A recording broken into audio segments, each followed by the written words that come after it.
Assalamualaikum warahmatullahi wabarakatuh. Bertemu kembali dengan Ibu pada hari ini dalam mata pelajaran Pendidikan Agama Islam dan Budi Pekerti. Pada hari ini kita akan membahas materi bab 4 kelas 8, lebih dekat kepada Allah dengan mengamalkan sholat sunnah.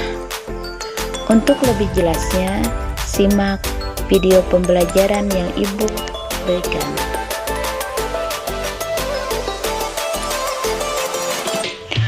Apakah sholat sunnah itu? Sholat sunnah adalah semua sholat yang dikerjakan di luar sholat yang difardukan. Sholat sunnah merupakan pelengkap sholat fardu. Artinya, sholat sunnah pahalanya sebagai pelengkap sholat fardu. Macam-macam sholat sunnah. Sholat sunnah pada dasarnya dapat dibagi menjadi 3, yaitu yang pertama, sholat sunnah yang dilakukan dengan berjamaah. Yang kedua, sholat sunnah yang dilakukan secara sendirian. Kemudian yang ketiga adalah sholat sunnah berjamaah atau munfarid, yaitu sholat sunnah yang bisa dikerjakan baik itu secara berjamaah maupun dengan sendirian. Sholat sunnah berjamaah. Sholat sunnah yang dilakukan secara berjamaah contohnya adalah yang pertama, sholat Idul Fitri. Sholat Idul Fitri adalah sholat sunnah 2 rakaat yang dilaksanakan pada hari raya Idul Fitri pada setiap tanggal 1 Syawal setelah melaksanakan puasa Ramadan 1 bulan lamanya. Yang kedua adalah sholat Idul Adha. Sholat Idul Adha adalah sholat yang dilaksanakan pada hari raya Kurban atau hari raya Idul Adha. Dan yang ketiga adalah sholat kusuf atau sholat gerhana matahari. Sholat sunnah kusuf adalah sholat sunnah yang dilakukan ketika terjadi gerhana matahari. Hukum melaksanakan sholat ini adalah sunnah muakkad. Kemudian yang keempat adalah salat khusuf atau salat gerhana bulan. Salat sunnah khusuful qamari adalah salat sunnah yang dilaksanakan ketika terjadi peristiwa gerhana bulan.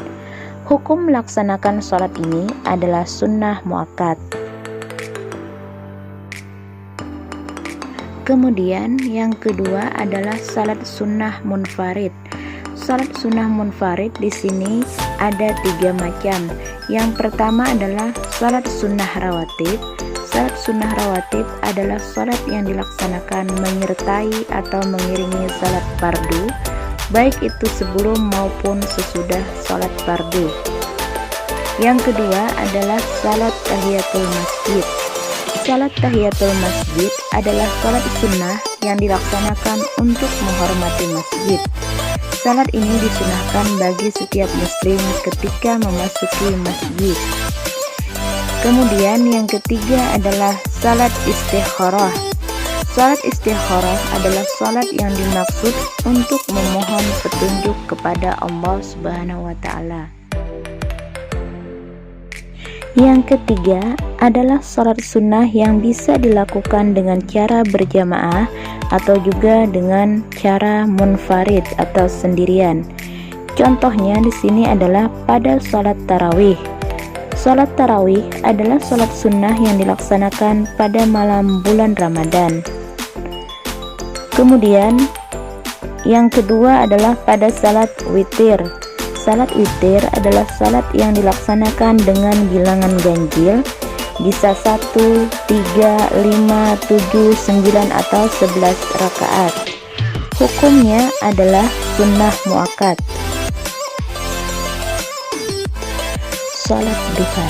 Salat duha atau yang sering disebut dengan salat awwabin duha adalah salat sunnah yang dikerjakan pada waktu matahari sudah menaik sekitar 1 tombak atau sekitar pukul 7 atau matahari setinggi sekitar 7 hasta hingga menjelang sholat zuhur. Selanjutnya adalah sholat tahajud. Sholat sunnah tahajud adalah sholat sunnah muakkadah yang dilaksanakan pada sebagian waktu di malam hari. Salat tahajud adalah bagian dari qiyamul lail atau salat malam yang langsung diperintahkan oleh Allah Subhanahu wa taala. Selanjutnya adalah salat tasbih. Salat sunnah tasbih adalah salat sunnah yang dilaksanakan dengan memperbanyak membaca tasbih. Salat tasbih ini merupakan sunnah khusus dengan membaca tasbih sebanyak 300 kali di dalam salat. Adapun manfaat dari salat sunnah, yang pertama doanya akan dikabulkan, kedua orang tersebut akan diangkat derajatnya, yang ketiga akan dihapus dosa-dosanya, keempat akan masuk surga, yang kelima disediakan jalan keluar dari segala permasalahan dan persoalannya, dan senantiasa akan diberikan rezeki yang cukup oleh Allah Subhanahu wa taala. Yang keenam menambah kesempurnaan sholat fardu, yang ketujuh sebagai ungkapan rasa syukur kita kepada Allah Subhanahu wa taala atas berbagai karunia besar yang sering kurang kita sadari. Demikianlah pelajaran pendidikan agama Islam dan budi pekerti yang Ibu sampaikan pada hari ini. Semoga bermanfaat, tetap semangat dan rajin belajar. Semoga kita selalu berada dalam lindungan Allah Subhanahu wa taala. Wassalamualaikum warahmatullahi wabarakatuh.